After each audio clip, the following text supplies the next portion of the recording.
Assalamualaikum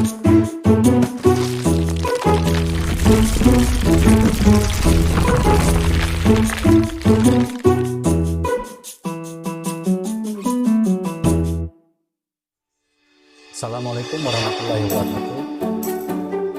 Salam jumpa kembali dengan channel Sawaludin. Kali ini kita akan membahas hal penting dalam menyelesaikan masalah pada suatu lingkungan yang kita kenal dengan istilah metode ilmiah. Pada pembelajaran kali ini, kita diminta untuk melakukan langkah-langkah metode ilmiah.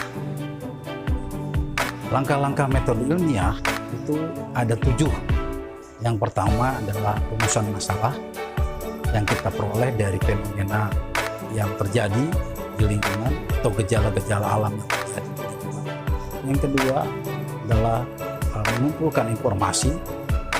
Yang ketiga adalah menyusun hipotesa atau dugaan. Yang keempat, kita melakukan eksperimen atau percobaan dari hipotesa yang kita buat.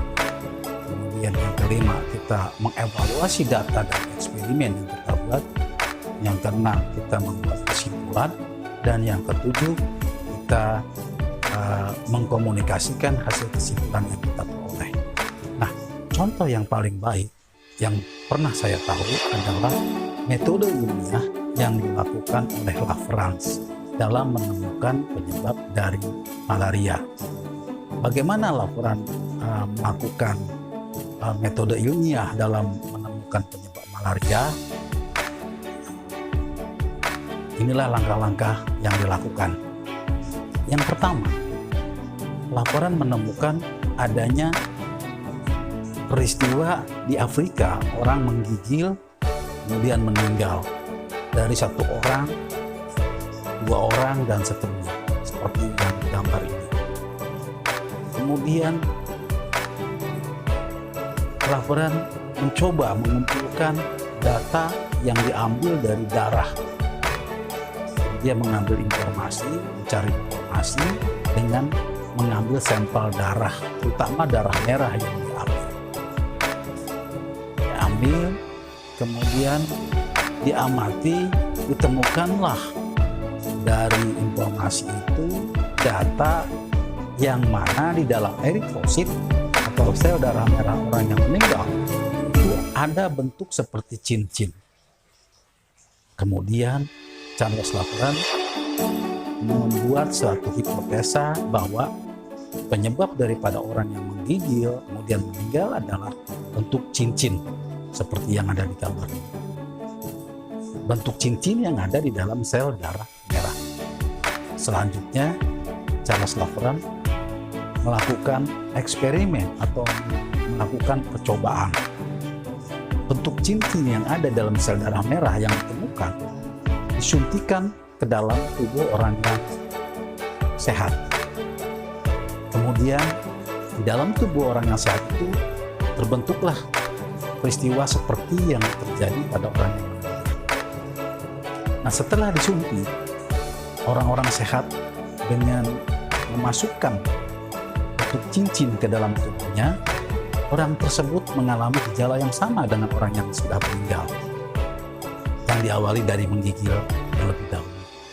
Nah, maka Lafrance membuat suatu kesimpulan bahwa kesimpulannya adalah bentuk cincin yang ditemukan di dalam sel darah merah itu adalah penyebab malaria yang sekarang kita kenal dengan istilah plasmodium. Nah, itulah cerita peristiwa bagaimana metode ilmiah diterapkan oleh seorang Lafrance. Kali ini Anda diminta melakukan langkah-langkah metode ilmiah dengan menyaksikan video berikut. Sambil Anda bisa berdiskusi dengan teman-teman Anda. Selamat menyaksikan dan membuat langkah-langkah metode ilmiah. Klik subscribe dan lonceng. Jangan lupa like dan berbagi ke WhatsApp atau ke media yang lain. Terima kasih.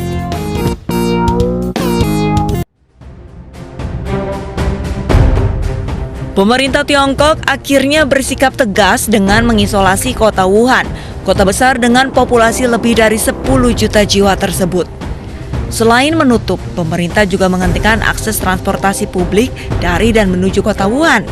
Hal ini untuk mencegah penyebaran virus corona yang mematikan.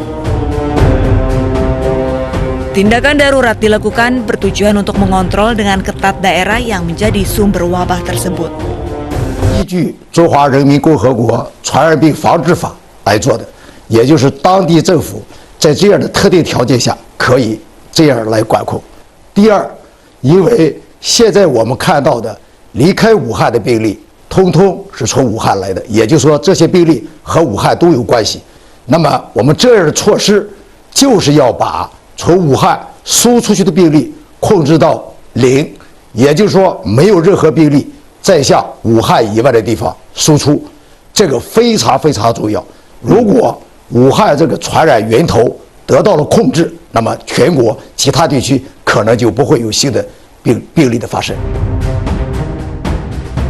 Pada hari ke-24, sejak otoritas Tiongkok memberikan peringatan bahaya wabah virus corona di Wuhan, hingga kini sudah 13 kota dan 41 juta penduduk ditempatkan di bawah karantina massal. Hingga kini sedikitnya 26 orang meninggal dunia dan lebih dari 800 pasien masih dirawat di rumah sakit. Untuk mengakomodir pasien yang terus bertambah, di pinggir kota Wuhan, otoritas kesehatan membangun rumah sakit darurat berkapasitas 1.000 tempat tidur. Pembangunan rumah sakit ditargetkan selesai pada hari Senin pekan depan.